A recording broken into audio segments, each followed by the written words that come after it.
Hello, BookTube. I tried to cut in a little bit of an intro piece of me walking into the book nook. And that's my little area to read. When I first started this channel, I had a room that I used as a reading room. But my boys are getting older, so it became a bedroom for one of them. So I got relegated to a landing area on the second floor. And it's a little L-shaped, very difficult shape to use, space to use, because it also, the ceilings and the walls do this sort of thing, as you can see over here with the roof line. So, and it works, but it does make shelf tours difficult because it's a mishmash of shelves and wooden squares that are put together to be shelves, and it's a mishmash of genre types. It's where I sit and read, so it's not as organized as all the bookshelves we've seen so far. So what I'm calling the 15th bookcase is in reality 2, maybe 3 bookcases. It just depends on how you would logically divide them up, and everybody probably do it a little different. So I'm going to do my best to have it make some sense. And I'm going to start off with some Tolkien. Tomorrow, I'm hoping to put this video up today. Today's the 2nd. I think tomorrow's would have been his 126th birthday. So it's sort of appropriate to start the day by looking at some of his volumes. And I'll start right here. I've had to drag them all over to the chair here because there's just no other way to do it. But all right, so this is a box set, Tolkien, and these are the volumes.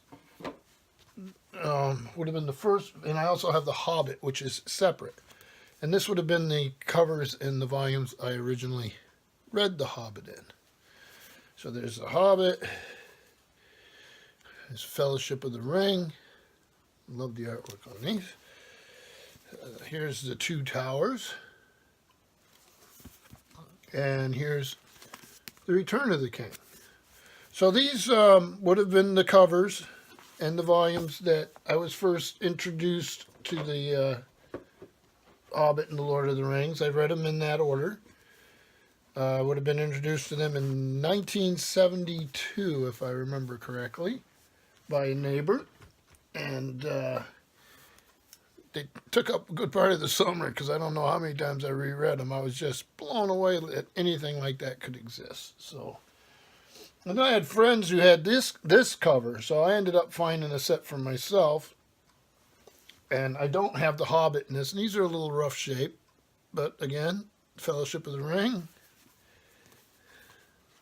the Two Towers. You can see that artwork there, and then the Return of the King. And I also like these. So yeah, that's the Tolkien. Let me see them. This is all going to be balancing things around here so that I can actually cover everything I want to. And then, along with that, on the same shelf, I have Tolkien and the Silmarillion by Clyde S. Kilby, which I just recently read. I also did a book haul on these older ones. Understanding Tolkien, which has a similar type cover as the last Lord of the Rings we saw. Understanding Tolkien and the Lord of the Rings by William Reddy. So these are all out of a certain time in history, as you can tell. Then a little volume here, J.R. Tolkien's Smith of Wootton Major and Farmer Giles of Ham. And they should have the little, yeah, they do. Little illustrations in them. There you go. And then the photo novel, J.R. Tolkien's The Lord of the Rings. And it's based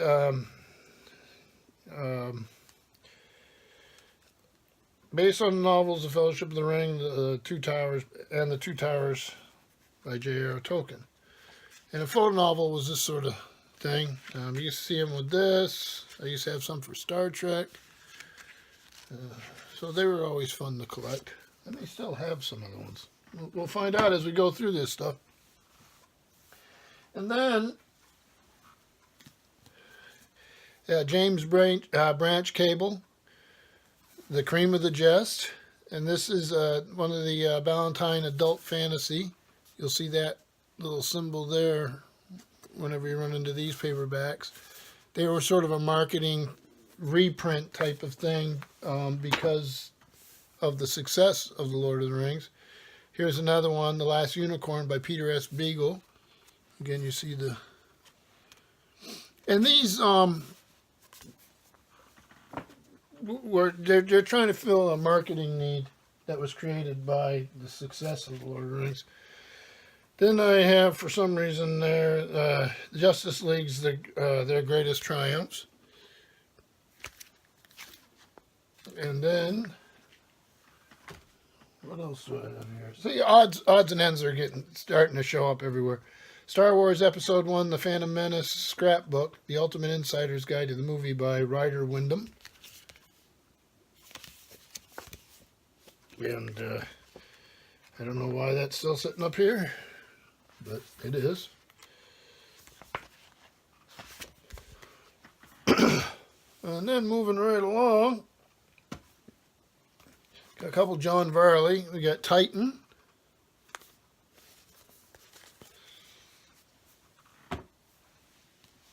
Another John Varley. The Ofuichi Hotline. And I probably am brutalizing that title, but it is what it is. Then we used to always get these when I was younger, and there was tons of them. They're Perry Rodan, Thor: Sacrifice by Kurt Brand. They would actually have, so Forey Ackerman was the managing editor of this. He was a famous science fiction fan. So it's almost like a magazine. I'll show you a little table of contents. And then it continues on that page. So sort of space adventure. And one of my favorite authors of all time, even though I've never read this one, another Ballantine book, it's Andre Norton's The Jargoon Pard. So I have never read this. Shape Changer, I guess is what it's about. And then here's, again, these came out, these are Ballantine books, again, part of that whole excitement about Tolkien. And these are E.R. Edison, they're a little worse for wear. The Worm of Erebos.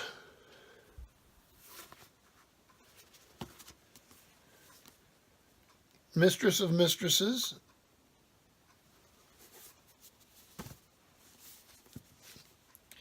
A Fish Dinner in Mnemosyne. And The Mezentian Gate.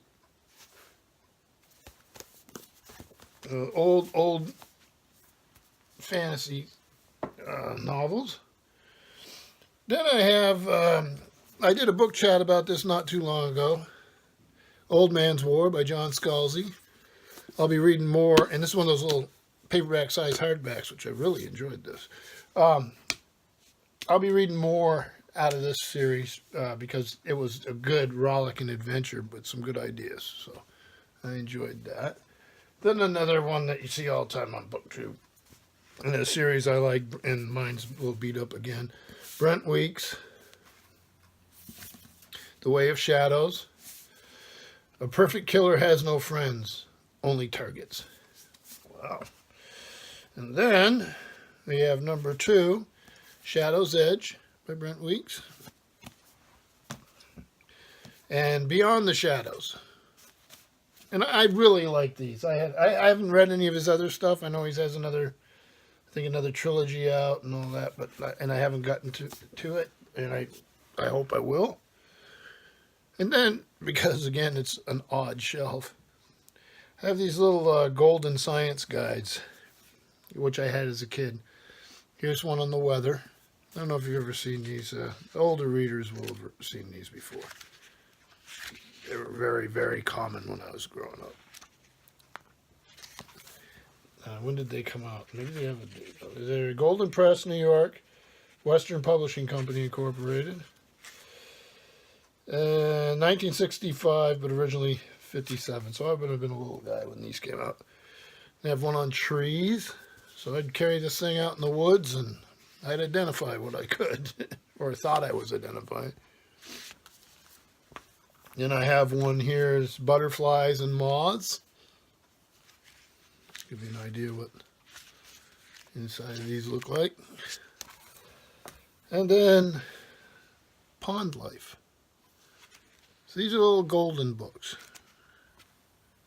Little science guides, nature guides. And then to wrap it up here, I have, I went in, I think it would have been like 1980, 81 maybe. I went to Oslo. I went to Norway. And I visited the Kon-Tiki Museum. There it is in the back. I also visited the Viking Museum and all that stuff. So I had a great time there. This is one of those little museum guide things. Some of you will have read the Thor Heyerdahl book, Kon-Tiki, which I would recommend. It's a great sea adventure. And they build a Polynesian raft and do some traveling across the Pacific. Also on this shelf, and I only brought down one because there's 16 volumes, and there's no sense bringing them all down. I've got this old American Heritage, New Illustrated History of the United States. Here's Volume 1, The New World, just to give you an idea. These things were very popular when I was younger. So they just sort of sit here. American Heritage, New York, and let's see if they have a date. 1971. Originally came out in 63. So this would have been common in a family home to have these sorts of things. I don't think you see much of it anymore with the internet and all that, but I enjoyed them. They inspire the imagination. And then I have an audio book of all things. I actually have another one up there I had to grab. I have Intelligence and War by John Keegan, which I did listen to. And then finally I have Neil Stephenson, The Diamond Age, another audio book. So there's odd things all over the place on this I guess we're calling it 15th bookcase. The second shelf, if I do it the same way, I'm running all the way across, will be a little long, so I may even have to split it up. And but we'll get through it. There's some good stuff coming up. So thank you, BookTube.